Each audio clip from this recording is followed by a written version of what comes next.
다 함께 기도하심으로 8월 23일 월요일 새벽 기도회를 시작하겠습니다. 하나님 아버지, 주님의 은혜를 감사드립니다.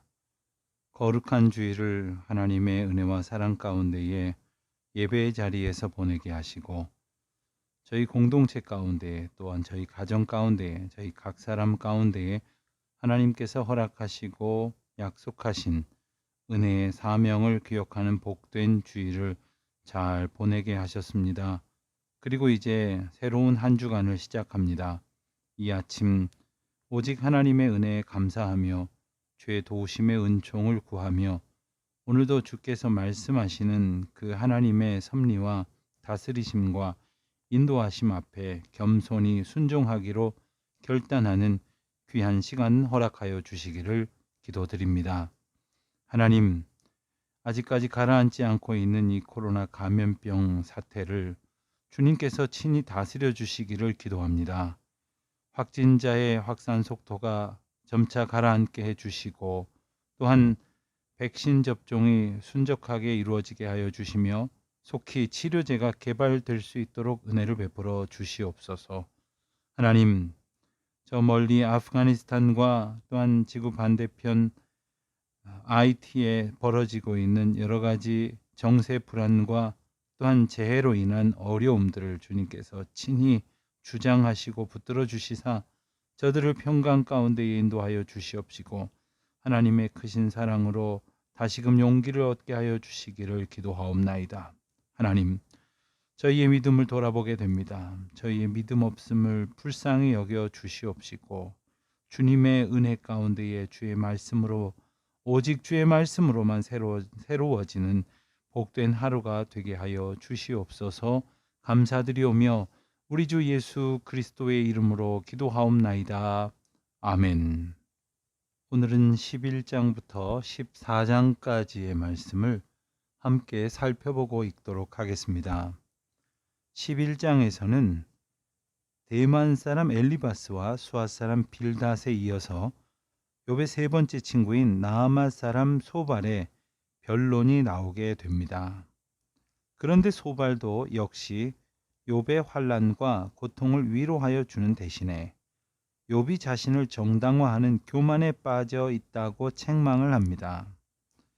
소발이 욥을 책망하는 까닭은 욥의 대답을 듣고 심히 분노하는 자세로 욥에게 지적을 하는 것이었습니다.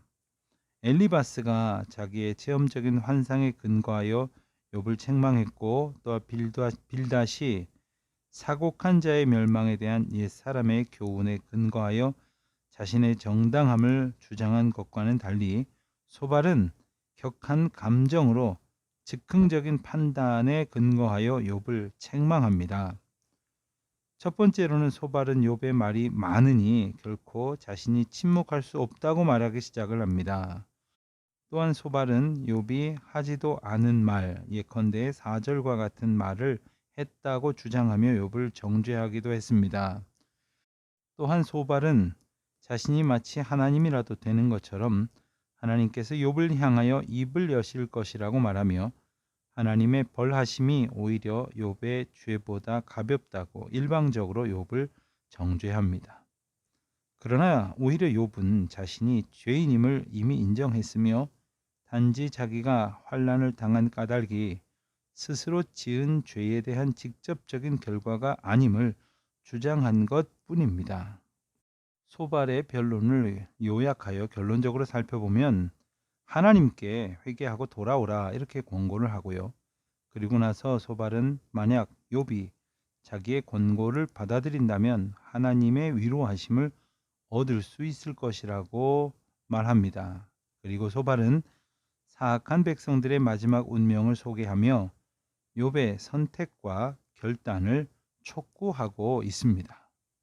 12장 말씀부터 13장 14장까지의 말씀은 소발의 변론에 대한 욥의 대답이 이어지게 됩니다. 욥은 먼저 자신의 환난이 죄 때문에 내린 하나님의 징벌이라 하는 친구들의 정죄를 정면으로 비난합니다.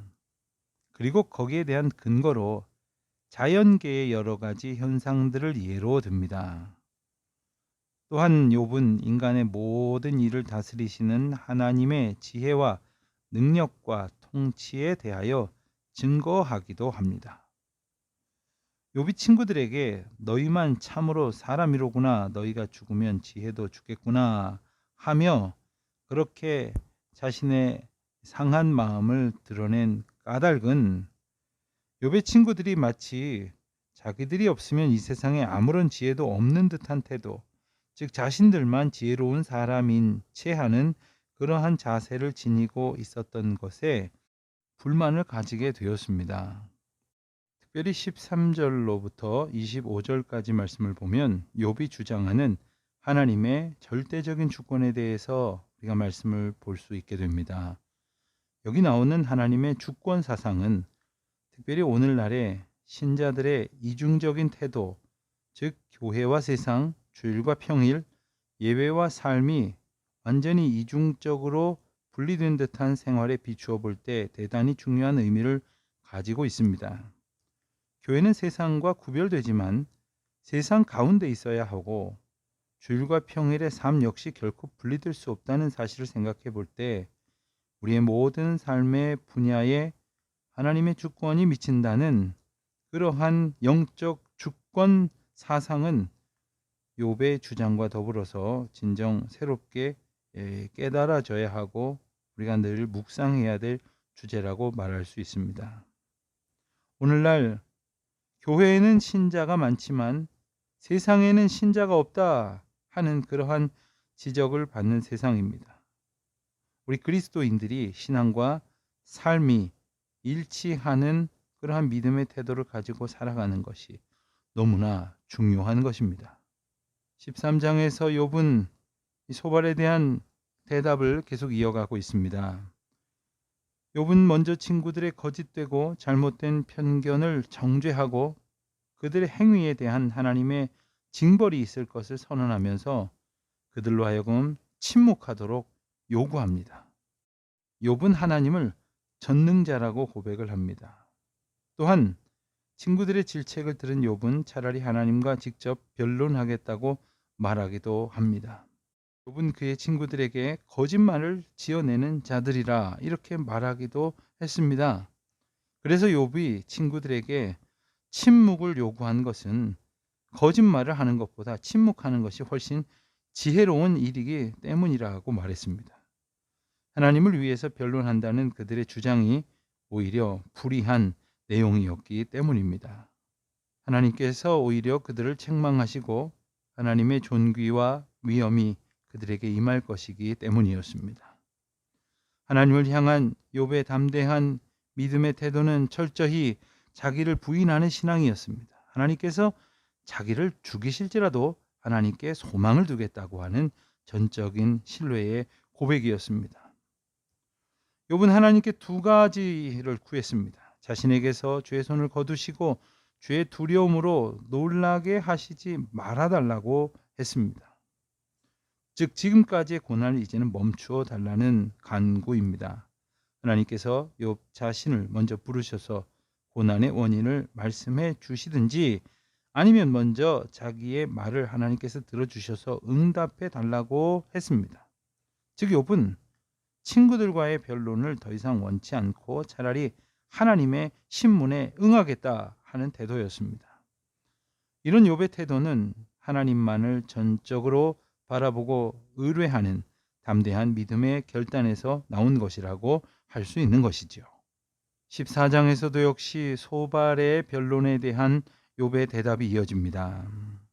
24장까지로 해서 욥과 세 친구들 사이에 첫 번째 변론, 첫 번째 대화의 말하자면 공방이 끝나게 됩니다. 특별히 욥은 이 14장에서 하나님께 자신의 고통을 제거해 달라고 탄원을 합니다. 욥은 14장에서 인생 무상과 현재의 종말인 죽음을 이야기하면서 자신의 인생관과 내세관을 피력하기도 합니다. 이렇게 세 친구와의 첫 번째 변론을 끝낸 욥은 자신을 정죄하는 세 친구의 의견에 맞서서 모든 문제를 하나님께 맡기고 차라리 죽음을 갈망합니다. 비록 욥이 이토록 죽음을 갈망할 만큼 지치고 또한 연약한 가운데 있지만 모든 것을 하나님 앞에 맡기려고 하는 전적인 신뢰와 의탁의 태도, 이것을 우리는 주목하며 또한 기억해야 할 것이겠습니다. 우리가 이렇게 연약한 존재이지만 모든 것을 주님 앞에 비추어 우리의 삶을 날마다 새롭게 정돈하는 믿음의 고백이 있으시기를 주님의 이름으로 축원드립니다. 이제 다 함께 11장부터 14장까지의 말씀을 봉독하시겠습니다. 11장. 나마 사람 소발이 대답하여 이르되 말이 많으니 어찌 대답이 없으랴. 말이 많은 사람이 어찌 의롭다 함을 얻겠느냐. 내 자랑하는 말이 어떻게 사람으로 잠잠하게 하겠으며 내가 비웃으면 어찌 너를 부끄럽게 할 사람이 없겠느냐. 내 말에 의하면 내 돈은 정결하고 나는 주께서 보시기에 깨끗하다 하는구나. 하나님은 말씀을 내시며 너를 향하여 입을 여시고 지혜의 오묘함으로 내게 보이시기를 원하노니 이는 그의 지식이 광대하심이라. 하나님께서 너로 하여금 너의 죄를 잊게 하여 주셨음을 알라. 내가 하나님의 오묘함을 어찌 능히 측량하며 전능자를 어찌 능히 완전히 알겠느냐. 하늘보다 높으시니 내가 무엇을 하겠으며 수월보다 깊으시니 내가 어찌 알겠느냐. 그의 크심은 땅보다 길고 바다보다 넓으니라. 하나님이 두루 다니시며 사람을 잡아 가두시고 재판을 여시면 누가 능히 막을 쏘냐. 하나님은 허망한 사람을 아시나니 악한 일은 상관하지 않으시는 듯하나 다 보시느니라. 허망한 사람은 지각이 없나니 그의 출생함이 들나귀 새끼 같으니라. 만일 내가 마음을 바로 정하고 주를 향하여 손을 들 때에 내 손에 죄악이 있거든 멀리 버리라. 불의가 내 장막에 있지 못하게 하라. 그리하면 내가 반드시 흠없는 얼굴을 들게 되고 굳게 서서 두려움이 없으리니 곧 내 환난을 잊을 것이라. 내가 기억할지라도 물이 흘러감 같을 것이며 내 생명의 날이 대낮보다 밝으리니 어둠이 있다 할지라도 아침과 같이 될 것이요 내가 희망이 있으므로 안전할 것이며 두루 살펴보고 평안히 쉬리라. 내가 누워도 두렵게 할 자가 없겠고 많은 사람이 내게 은혜를 구하리라. 그러나 악한 자들은 눈이 어두워서 도망할 곳을 찾지 못하리니 그들의 희망은 숨을 거두는 것이니라. 12장. 욥이 대답하여 이르되 너희만 참으로 백성이로구나. 너희가 죽으면 지혜도 죽겠구나. 나도 너희같이 생각이 있어 너희만 못하지 아니하니 그 같은 일을 누가 알지 못하겠느냐. 하나님께 불러 아뢰어 들으심을 입은 내가 이웃에게 웃음거리가 되었으니 의롭고 온전한 자가 조롱거리가 되었구나. 평안한 자의 마음은 재앙을 멸시하나 재앙이 실족하는 자를 기다리는구나. 강도의 장막은 형통하고 하나님을 진노하게 하는 자는 평안하니 하나님이 그의 손에 후히 주심이니라. 이제 모든 짐승에게 물어보라. 그것들이 내게 가르치리라. 공중의 새에게 물어보라. 그것들이 또한 내게 말하리라. 땅에게 말하라. 내게 가르치리라. 바다의 고기도 내게 설명하리라. 이것들 중에 어느 것이 여호와의 손이 이를 행하신 줄을 알지 못하랴. 모든 생물의 생명과 모든 사람의 육신의 목숨이 다 그의 손에 있느니라. 입이 음식의 맛을 구별함같이 귀가 말을 분간하지 아니하느냐. 늙은 자에게는 지혜가 있고 장수하는 자에게는 명철이 있느니라. 지혜와 권능이 하나님께 있고 계략과 명철도 그에게 속하였나니 그가 걸으신즉 다시 세울 수 없고 사람을 가두신즉 놓아주지 못하느니라.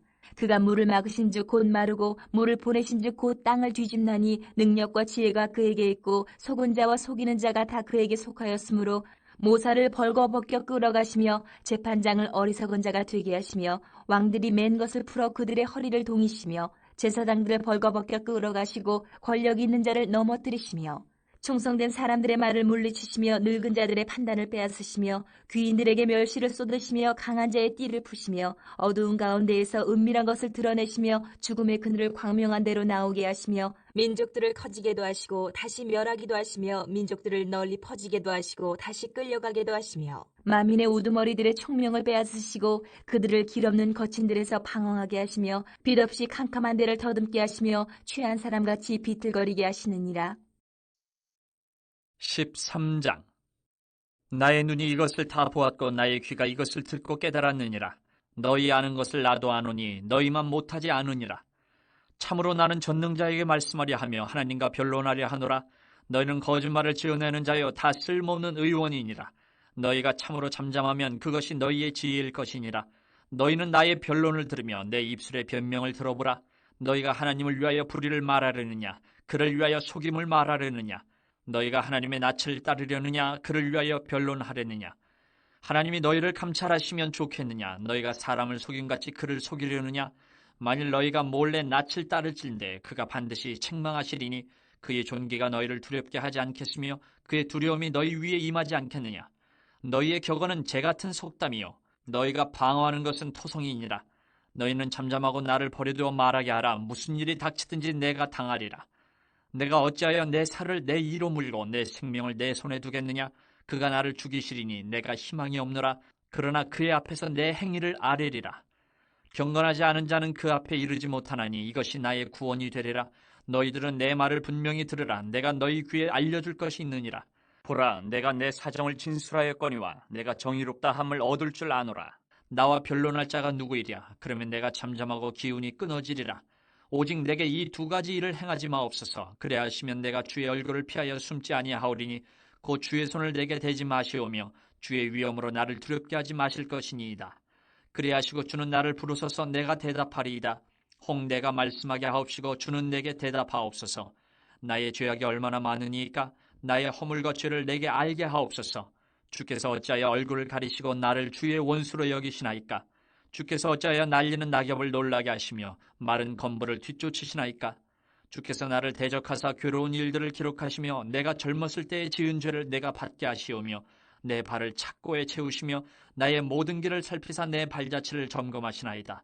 나는 썩은 물건의 낡아짐 같으며 좀먹은 의복 같으니이다. 14장. 여인에게서 태어난 사람은 생애가 짧고 걱정이 가득하며 그는 꽃과 같이 자라나서 시들며 그림자같이 지나가며 머물지 아니하거늘 이와 같은 자를 주께서 눈여겨보시나이까. 나를 주 앞으로 이끌어서 재판하시나이까. 누가 깨끗한 것을 더러운 것 가운데에서 낼 수 있으리까. 하나도 없나이다. 그의 날을 정하셨고 그의 달수도 주께 있으므로 그의 규례를 정하여 넘어가지 못하게 하셨사온즉 그에게서 눈을 돌이켜 그가 품꾼같이 그의 날을 마칠 때까지 그를 홀로 있게 하옵소서. 나무는 희망이 있나니 찍힐지라도 다시 움이 나서 연한 가지가 끊이지 아니하며 그 뿌리가 땅에서 늙고 줄기가 흙에서 죽을지라도 물 기운에 움이 돋고 가지가 뻗어서 새로 심은 것과 같거니와 장정이라도 죽으면 소멸되나니 인생이 숨을 거두면 그가 어디 있느냐. 물이 바다에서 줄어들고 강물이 잦아서 마름같이 사람이 누우면 다시 일어나지 못하고 하늘이 없어지기까지 눈을 뜨지 못하며 잠을 깨지 못하느니라. 주는 나를 수월에 감추시며 주의 진노를 돌이키실 때까지 나를 숨기시고 나를 위하여 규례를 정하시고 나를 기억하옵소서. 장정이라도 죽으면 어찌 다시 살리까. 나는 나의 모든 고난의 날 동안을 참으면서 풀려나기를 기다리겠나이다. 주께서는 나를 부르시겠고 나는 대답하겠나이다. 주께서는 주의 손으로 지으신 것을 기다리시겠나이다. 그러하온데 이제 주께서 나의 걸음을 세시오니 나의 죄를 감찰하지 아니하시나이까. 주는 내 허물을 주머니에 봉하시고 내 죄악을 싸매시나이다. 무너지는 산은 반드시 흩어지고 바위는 그 자리에서 옮겨가고 물은 돌을 닳게 하고 넘치는 물은 땅의 티끌을 씻어버리나이다. 이와 같이 주께서는 사람의 희망을 끊으시나이다. 주께서 사람을 영원히 이기셔서 떠나게 하시며 그의 얼굴빛을 변하게 하시고 쫓아보내시오니 그의 아들들이 존귀하게 되어도 그가 알지 못하며 그들이 비천하게 되어도 그가 깨닫지 못하나이다. 다만 그의 살이 아프고 그의 영혼이 애국할 뿐이니이다. 주기도문으로 기도하시겠습니다. 하늘에 계신 우리 아버지, 아버지의 이름을 거룩하게 하시며 아버지의 나라가 오게 하시며 아버지의 뜻이 하늘에서와 같이 땅에서도 이루어지게 하소서. 오늘 우리에게 일용할 양식을 주시고 우리가 우리에게 잘못한 사람을 용서하여 준 것 같이 우리 죄를 용서하여 주시고 우리를 시험에 빠지지 않게 하시고 악에서 구하소서. 나라와 권능과 영광이 영원히 아버지의 것입니다. 아멘.